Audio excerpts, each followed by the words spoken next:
The Adventures of Huckleberry Finn by Mark Twain. Chapter 4. Well, 3 or 4 months run along, and it was well into the winter now. I had been to school most all of the time, and could spell and read and write just a little, and could say the multiplication table up to 6 times 7 is 35. And I don't reckon I could ever get any further than that if I was to live forever. I don't take no stock in mathematics anyway. At first I hated the school, but by and by I got so I could stand it. Whenever I got uncommon tired, I played hooky, and the hidin' I got next day done me good and cheered me up. So the longer I went to school, the easier it got to be. I was gettin' sort of used to the widow's ways, too, and they weren't so raspy on me. Livin' in a house and sleepin' in a bed pulled on me pretty tight mostly, but before the cold weather I used to slide out and sleep in the woods sometimes, and so that was a rest to me. I liked the old ways best, but I was gettin' so I liked the new ways too, a little bit. The widow said I was comin' along slow but sure, and doin' very satisfactory. She said she warn't ashamed of me at all. One mornin' I happened to turn over the salt cellar at breakfast. I reached for some of it as quick as I could to throw over my left shoulder and keep off the bad luck, but Miss Watson was in ahead of me and crossed me off. She says, "Take your hands away, Huckleberry. What a mess you were always makin'." The widow put in a good word for me, but that warn't going to keep off the bad luck. I knowed that well enough. I started out after breakfast, feelin' worried and shaky and wonderin' where it was going to fall on me and what it was going to be. There's ways to keep off some kinds of bad luck, but this wasn't one of them kind, so I never tried to do anything but just poked along low-spirited and on the watch-out. I went down to the front garden and clumb over the stile where you go through the high-board fence. There was an inch of new snow on the ground, and I seen somebody's tracks. They had come up from the quarry and stood around the stile a while, and then went on around the garden fence. It was funny they hadn't come in after standing around so. I couldn't make it out. It was very curious, somehow. I was going to follow around, but I stooped down to look at the tracks first. I didn't notice anything at first, but next I did. There was a cross in the left boot heel, made with big nails to keep off the devil. I was up in a second and shinnin' down the hill. I looked over my shoulder every now and then, but I didn't see nobody. I was at Judge Thatcher's as quick as I could get there. He said, "Why, my boy, you are all out of breath. Did you come for your interest?" "No, sir," I says. "Is there some for me?" "Oh, yes. A half-yearly is in last night. Over $150, quite a fortune for you. You had better let me invest it along with your 6,000, because if you take it you'll spend it." "No, sir," I says, "I don't want to spend it. I don't want it at all, nor the 6,000 nother. I want you to take it. I want to give it to you, the 6,000 and all." He looked surprised. He couldn't seem to make it out. He says, "Why, what can you mean, my boy?" I says, "Don't you ask me no questions about it, please. You'll take it, won't you?" He says, "Well, I'm puzzled. Is something the matter?" "Please take it," says I, "and don't ask me nothin'. Then I won't have to tell no lies." He studied a while, and then he says, "Oh, I think I see. You want to sell all your property to me, not give it. That's the correct idea." Then he wrote something on a paper and read it over and says, "There, you see it says, 'for a consideration.' That means I have bought it of you and paid you for it. Here's $1 for you. Now you sign it." So I signed it and left. Miss Watson's nigger Jim had a hairball as big as your fist, which had been took out of the 4th stomach of an ox, and he used to do magic with it. He said there was a spirit inside of it, and it knowed everything. So I went to him that night and told him Pap was here again, for I found his tracks in the snow. What I wanted to know was what he was going to do, and was he going to stay? Jim got out his hairball and said something over it, and then he held it up and dropped it on the floor. It fell pretty solid and only rolled about an inch. Jim tried it again, and then another time, and it acted just the same. Jim got down on his knees and put his ear against it and listened. But it warn't no use. He said it wouldn't talk. He said sometimes it wouldn't talk without money. I told him I had an old slick counterfeit quarter that warn't no good, because the brass showed through the silver a little, and it wouldn't pass nohow even if the brass didn't show, because it was so slick it felt greasy, and so that would tell on it every time. I reckoned I wouldn't say nothing about the dollar I got from the judge. I said it was pretty bad money, but maybe the hairball would take it, because maybe you wouldn't know the difference. Jim smelt it and bit it and rubbed it, and said he would manage so the hairball would think it was good. He said he would split open a raw Irish potato and stick the quarter in between and keep it there all night, and next morning you couldn't see no brass and it wouldn't feel greasy no more, and so anybody in town would take it in a minute, let alone a hairball. Well, I knowed a potato would do that before, but I had forgot it. Jim put the quarter under the hairball and got down and listened again. This time he said the hairball was all right. He said it would tell my whole fortune if I wanted it to. I says, go on. So the hairball talked to Jim, and Jim told it to me. He says, "Yo' ole father don't know yet what he's a-gwine to do. Sometimes he spec he'll go away, and den again he spec he'll stay. The best way is to rest easy and let the old man take his own way. Dey's 2 angels hovering round 'bout him. One of 'em is white and shiny, and the other one is black. The white one gets him to go right a little while, then the black one sail in and bust it all up. A body can't tell yet which one gwine to fetch him at the last, but you's all right. You gwine to have considerable trouble in yo' life, and considerable joy. Sometimes you gwine to get hurt, and sometimes you gwine to get sick, but every time you's gwine to get well again. Dey's 2 gals flyin' 'bout you in yo' life. One of 'em's light, and the other one is dark. One is rich, and the other's po'. You's gwine to marry the po' one first, and the rich one by and by. You wants to keep away from the water as much as you kin, and don't run no risk, case it's down in the bills that you's gwine to get hung." When I lit my candle and went up to my room that night, there sat Pap his own self. End of Chapter 4. Chapter 5. I had shut the door, too. Then I turned around, and there he was. I used to be scared of him all the time, he tanned me so much. I reckoned I was scared now, too, but in a minute I see I was mistaken. That is, after the first jolt, as you may say, when my breath sort of hitched, he being so unexpected. But right away after I see him, I weren't scared of him worth bothering 'bout. He was most 50, and he looked it. His hair was long and tangled and greasy, and hung down, and you could see his eyes shining through like he was behind vines. It was all black, no gray. So was his long, mixed-up whiskers. There warn't no color in his face where his face showed. It was white, not like another man's white, but a white to make a body sick, a white to make a body's flesh crawl, a tree-toad white, a fish-belly white. As for his clothes, just rags, that was all. He had one ankle resting on the other knee.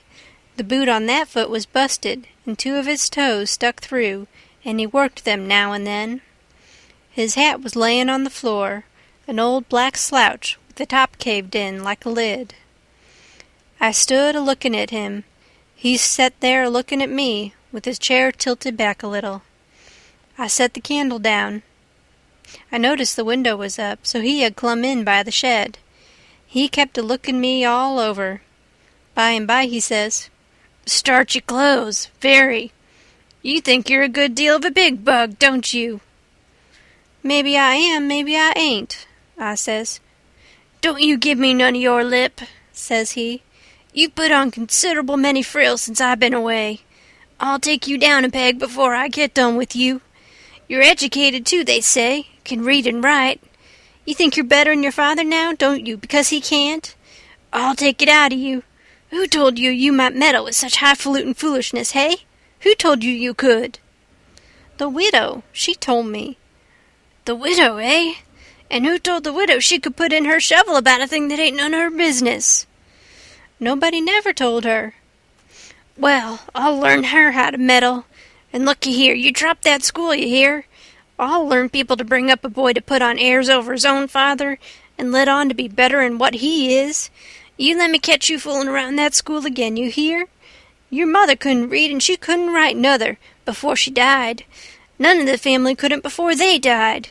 I can't, and here you're a-swelling yourself up like this. I ain't the man to stand it, you hear? Say, let me hear you read." I took up a book, and begun something about General Washington and the wars. When I'd read about half a minute, he fetched the book a whack with his hand and knocked it across the house. He says, "It's so. You can do it. I had my doubts when you told me. Now looky here. You stop that putting on frills. I won't have it. I'll lay for you, my smarty, and if I catch you about that school, I'll tan you good. First, you know, you'll get religion, too. I never see such a son."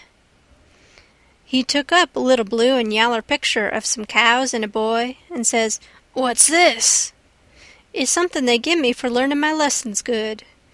He tore it up, and says, "I'll give you something better. I'll give you a cowhide."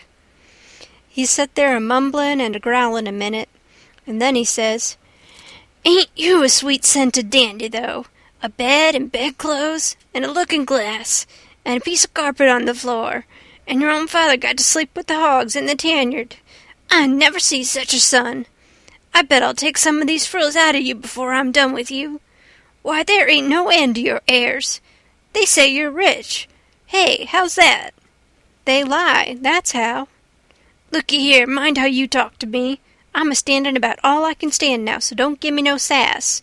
I've been in town 2 days, and I hain't heard nothing but about you being rich. I heard about it away down the river, too. That's why I came. You get me that money tomorrow. I want it." "I hain't got no money." "It's a lie. Judge Thatcher's got it. You get it. I want it." "I hain't got no money, I tell you. You ask Judge Thatcher, he'll tell you the same." "All right, I'll ask him, and I'll make him pungle, too, or I'll know the reason why. Say, how much you got in your pocket? I want it." "I hain't got only $1, and I want that too." "It don't make no difference what you want it for. You just shell it out." He took it and bit it to see if it was good, and then he said he was going downtown to get some whiskey, said he hadn't had a drink all day. When he had got out on the shed, he put his head in again, and cussed me for putting on frills and trying to be better than him. And when I reckoned he was gone, he come back and put his head in again, and told me to mind about that school, 'cause he was going to lay for me and lick me if I didn't drop that. Next day he was drunk, and he went to Judge Thatcher's and bully-ragged him, and tried to make him give up the money, but he couldn't, and then he swore he'd make the law force him. The judge and the widow went to law to get the court to take me away from him, and let one of them be my guardian, but it was a new judge that had just come, and he didn't know the old man. So he said courts mustn't interfere and separate families if they could help it. Said he'd druther not take a child away from its father. So Judge Thatcher and the widow had to quit on the business. That pleased the old man till he couldn't rest. He said he'd cowhide me till I was black and blue if I didn't raise some money for him. I borrowed $3 from Judge Thatcher, and Pap took it and got drunk and went to blowing around and cussing and whooping and carrying on, and he kept it up all over town with a tin pan till most midnight. Then they jailed him, and next day they had him before court and jailed him again for a week. But he said he was satisfied, said he was the boss of his son, and he'd make it warm for him. When he got out, the new judge said he was going to make a man of him. So he took him to his own house and dressed him up clean and nice and had him to breakfast and dinner and supper with the family, and was just old pie to him, so to speak. And after supper he talked to him about temperance and such things till the old man cried and said he'd been a fool and fooled away his life, but now he was going to turn over a new leaf and be a man nobody wouldn't be ashamed of, and he hoped the judge would help him and not look down on him. The judge said he could hug him for them words, so he cried, and his wife she cried again. Pap said he'd been a man that had always been misunderstood before, and the judge said he believed it. The old man said that what a man wanted that was down was sympathy, and the judge said it was so. So they cried again. And when it was bedtime, the old man rose up and held out his hand and says, "Look at it, gentlemen and ladies all. Take a hold of it, shake it. There's a hand that was the hand of a hog, but it ain't so no more. It's the hand of a man that started in on a new life, and'll die before he'll go back. You mark them words, don't forget I said them. It's a clean hand now, shake it. Don't be afeard." So they shook it one after the other all around and cried. The judge's wife, she kissed it. Then the old man, he signed a pledge, made his mark. The judge said it was the holiest time on record, or something like that. Then they tucked the old man into a beautiful room, which was the spare room, and in the night sometime he got powerful thirsty, and clumb out onto the porch roof and slid down a stanchion, and traded his new coat for a jug of 40 rod, and clumb back again and had a good old time. And towards daylight he crawled out again, drunk as a fiddler, and rolled off the porch and broke his left arm in 2 places, and was most froze to death when somebody found him after sun-up. And when they come to look at that spare room, they had to take soundings before they could navigate it.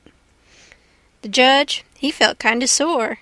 He said he reckoned a body could reform the old man with a shotgun, maybe, but he didn't know no other way. End of Chapter 5. Chapter 6.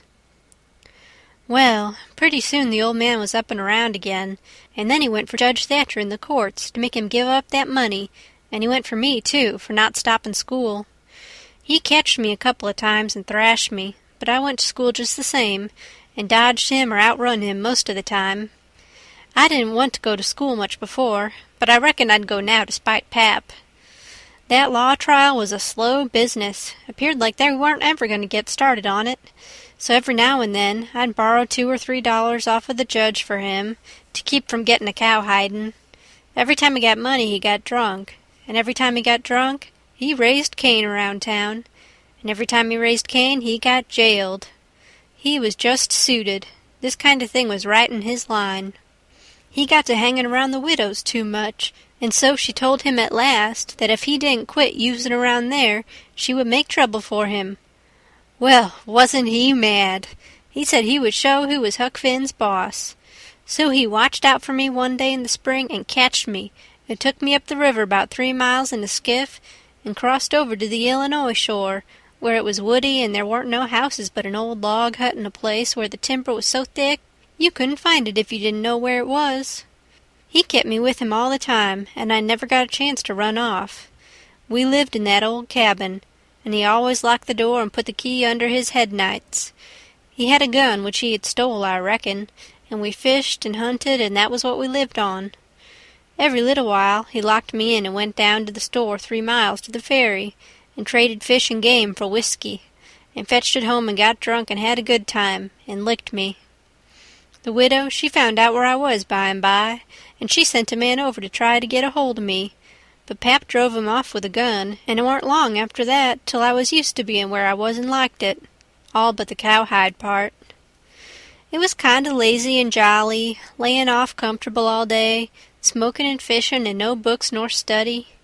2 months or more run along, and my clothes got to be all rags and dirt, and I didn't see how I'd ever got to like it so well at the widow's, where you had to wash and eat on a plate and comb up and go to bed and get up regular and be forever bothering over a book, and have old Miss Watson pecking at you all the time.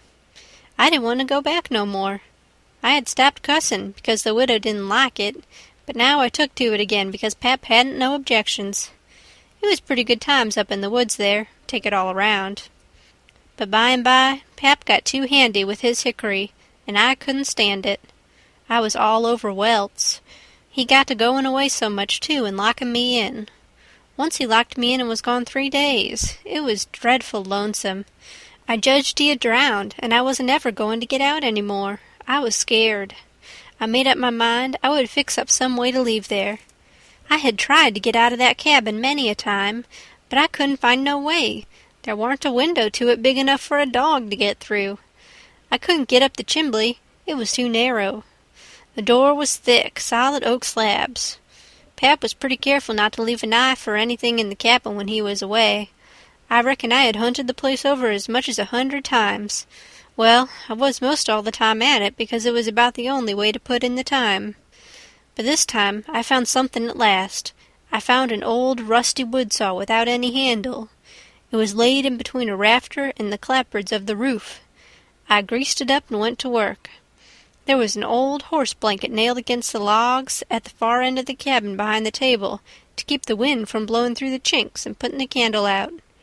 I got under the table and raised the blanket and went to work to saw a section of the big bottom log out, big enough to let me through.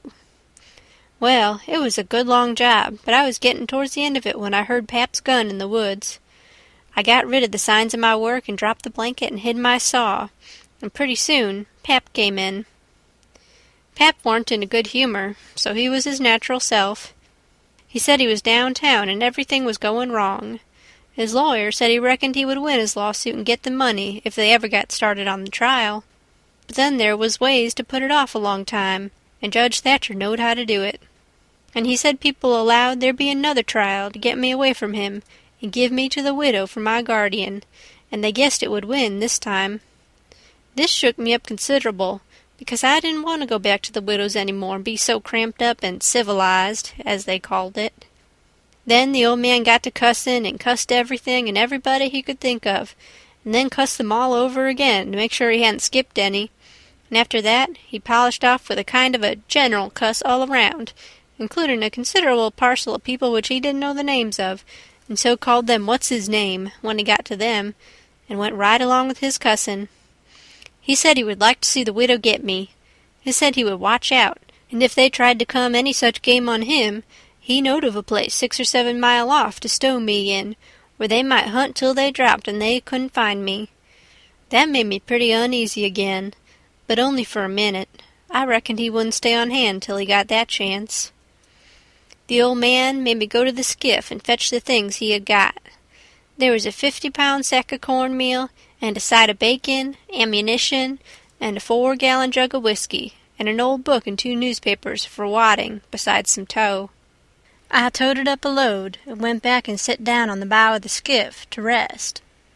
I thought it all over, and I reckoned I would walk off with a gun and some lines and take to the woods when I run away. I guessed I wouldn't stay in one place, but just tramp right across country, mostly night times, and hunt and fish to keep alive, and so get so far away that the old man nor the widow couldn't ever find me any more. I judged I would saw out and leave that night if Pap got drunk enough, and I reckoned he would. I got so full of it I didn't notice how long I was staying till the old man hollered and asked me whether I was asleep or drownded. I got the things all up to the cabin, and then it was about dark. While I was cooking supper, the old man took a swig or two and got sort of warmed up and went to ripping again. He had been drunk over in town and laid in the gutter all night, and he was a sight to look at. A body would have thought he was Adam. He was just all mud. Whenever his liquor begun to work, he most always went for the government. This time he says, "Call this a government? Why, just look at it and see what it's like. Here's the law standing ready to take a man's son away from him, a man's own son, which he has had all the trouble and all the anxiety and all the expense of raising. Yes, just as that man has got that son raised at last, and ready to go to work and begin to do something for him, and give him a rest, the law up and goes for him. And they call that government. That ain't all, nuther. The law backs that old Judge Thatcher up and helps him to keep me out of my property. Here's what the law does. The law takes a man worth $6,000 and upwards, and jams him into an old trap of cabin like this, and lets him go round in clothes that ain't fitting for a hog. They call that government. A man can't get his rights in a government like this. Sometimes I've a mighty notion to just leave the country for good and all. Yes, and I told him so. I told old Thatcher so to his face. Lots of 'em heard me and can tell what I said. Says I, for 2 cents I'd leave the blamed country and never come near it again. Them's the very words. I says, look at my hat, if you call it a hat, but the lid raises up and the rest of it goes down till it's below my chin. And then it ain't rightly a hat at all, but more like my head was shoved up through a gentle stovepipe. Look at it, I says. Such a hat for me to wear. One of the wealthiest men in this town if I could get my rights. Oh, yes, this is a wonderful government. Wonderful. Why, looky here. There is a free nigger there from Ohio, a mulatto, most as white as any man. He had the whitest shirt on you ever see, too, and the shiniest hat, and there ain't a man in that town that's got as fine clothes as what he had, and he had a gold watch and chain and a silver-headed cane, the awfullest old gray-headed nabob in the state. And what do you think? They said he was a professor in a college, and could talk all kinds of languages and knowed everything. And that ain't the worst. They said he could vote when he was at home. Well, that let me out. Thinks I, what is the country a-comin' to? It was 'lection day, and I was just about to go and vote myself if I warn't too drunk to get there. But when they told me there was a state in this country where they'd let that nigger vote, I drawed out. I says I'll never vote again. Them's the very words I said. They all heard me. And the country may rot for all me. I'll never vote again as long as I live. And to see the cool way that nigger, why, he wouldn't have given me the road if I hadn't shoved him out of the way. I says to the people, why ain't this nigger put up at auction and sold? That's what I want to know. And what do you reckon they said? Why, they said he couldn't be sold till he'd been in the state 6 months, and he hadn't been there that long yet. There now, that's a specimen. They call that a government that can't sell a free nigger till he's been in the state 6 months. Here's a government that calls itself a government, and lets it on to be a government, and thinks it is a government, and yet it's got to sit stock still for 6 whole months before it can get a hold of a prowling, thieving, infernal, white-shirted free nigger, and... Pap was a-going on so he never noticed where his old Limberlegs was taking him to. So he went head over heels over the tub of salt pork, and barked both shins, and the rest of his speech was all the hottest kind of language, mostly huv at the nigger and the government, though he give the tub some too while along here and there. He hopped around the cabin considerable, first on one leg and then on the other, holding first one shin and then the other one, and at last he let out with his left foot all of a sudden and fetched the tub a rattling kick. But it warn't a good judgment, because that was the boot that had a couple of his toes leaking out of the front end of it. So now he raised a howl that fairly made a body's hair raise, and down he went in the dirt, and rolled there, and held his toes, and the cussin' he done then laid over anything he had ever done previous. He said so his own self afterwards. He had heard old Soberry Hagan in his best days, and he said it laid over him, too, but I reckon that was sort of piling it on, maybe. After supper, Pap took the jug, and said he had enough whiskey there for 2 drunks and 1 delirium tremens. That was always his word. I judged he'd be blind drunk in about an hour, and then I would steal the key or saw myself out one or the other. He drank and tumbled down on his blankets by and by, but luck didn't run my way. He didn't go sound asleep, but was uneasy. He groaned and moaned and thrashed round this way and that for a long time. At last I got so sleepy I couldn't keep my eyes open, all I could do, and so before I knowed what I was about, I was sound asleep, and the candle burning. I don't know how long I was asleep, but all of a sudden there was an awful scream, and I was up. There was Pap looking wild, and skipping around every which way and yelling about snakes. He said they was crawling up his legs, and then he would give a jump and scream and say one had bit him on the cheek, but I couldn't see no snakes. He started and run around and round the cabin hollering, take him off, he's biting me on the neck." I never see a man look so wild in the eyes. Pretty soon he was all fagged out and fell down panting. Then he rolled over and over wonderful fast, kicking things every which way and striking and grabbing at the air with his hands, and screaming and saying there was devils a-hold of him. He wore out by and by, and laid still a while, moaning. Then he laid stiller, and didn't make a sound. I could hear the owls and the wolves away off in the woods, and it seemed terrible still. He was layin' over by the corner. By and by he raised up part way and listened, with his head to one side. He says very low, "Tramp, tramp, tramp, that's the dead. Tramp, tramp, tramp, they're coming after me, but I won't go. Oh, they're here. Don't touch me, don't! Hands off! They're cold, let go. Oh, let a poor devil alone." Then he went down on all fours and crawled off, begging them to let him alone, and he rolled himself up in his blanket and wallowed in under the old pine table, still a-begging, and then he went to crying. I could hear him through the blanket. By and by he rolled out and jumped up on his feet looking wild, and he seen me and went for me. He chased me round and round the place with a clasp knife, calling me the angel of death, and saying he would kill me, and then I couldn't come for him no more. I begged and told him I was only Huck, but he laughed such a screechy laugh, and roared and cussed and kept on chasing me up. Once, when I turned short and dodged under his arm, he made a grab and got me by the jacket between my shoulders, and I thought I was gone, but I slid out of the jacket quick as lightning and saved myself. Pretty soon he was all tired out, and dropped down with his back against the door, and said he would rest a minute and then kill me. He put his knife under him and said he would sleep and get strong, and then he would see who was who. So he dozed off pretty soon. By and by I got the old split-bottom chair and clumb up as easy as I could not to make any noise, and got down the gun. I slipped the ramrod down it to make sure it was loaded, then I laid it across the turnip barrel, pointing towards Pap, and sat down behind it to wait for him to stir. And how slow and still did the time drag along. End of chapter 6.